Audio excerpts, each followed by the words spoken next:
సరే. ఎస్ రాహుల్ గౌడ్ గారు, ఎస్ రాహుల్ గౌడ్ గారు, ఇక్కడ ఏంటంటే ఇప్పుడు ప్రత్యామ్నాయంగా కాక్రోచ్ పార్టీ వచ్చింది. ఎవరైతే ఈ అభిజిత్ దీప్కే ఉన్నారో ఈయనకి చంపేస్తామని చెప్పేసి డైరెక్ట్గా మెసేజ్ పెడుతున్నారు. ఒకసారి పీసీఆర్ అవి చూడండి, ఆయనకి వచ్చినటువంటి ఆ మెసేజ్లు ఒకసారి చూపించండి పీసీఆర్. సో ఆయన కూడా దాన్ని సోషల్ మీడియాలో పెట్టారు.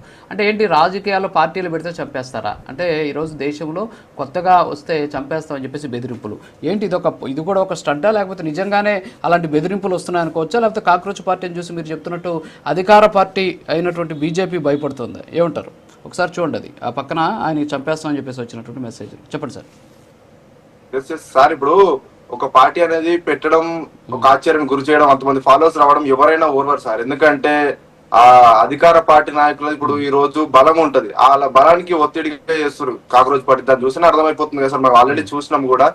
సో ఈ రోజు ఆ స్టేట్మెంట్ కూడా ఎవరు పార్టీ పెట్టినా కానీ అట్లాంటి సమస్యలు ఎదుర్కోవాల్సి ఉంటది. బెదిరింపులు కానీ ఇంకా ఎన్నో ప్రాణ నష్టాలు కూడా అన్ని చాలా ఉంటాయి, మనం చూస్తూనే ఉంటాం. చిన్న చిన్న పార్టీలనే జరుగుతుంది సార్.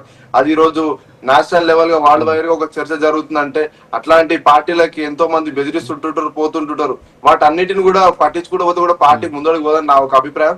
సరే అట్లాంటివి జరుగుతున్నాయి, కానీ కేంద్రం బీజేపీ పార్టీ వల్లనే జరుగుతుందని చెప్పి మా అభిప్రాయం.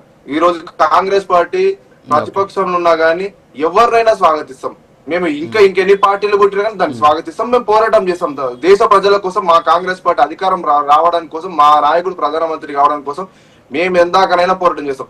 యువతరానికి కూడా మేము చాలా భవిష్యత్ తరంగం కోసం ఆలోచన చేసి యువకుల కోసం అయినా, మా యూత్ కాంగ్రెస్ అయినా, ఎన్ఎస్యూ అయినా వివిధ స్థానంలో వాళ్ళకి కల్పించి పదవులు ఇచ్చి మరి ముందుకు పంపిస్తున్నాం సార్.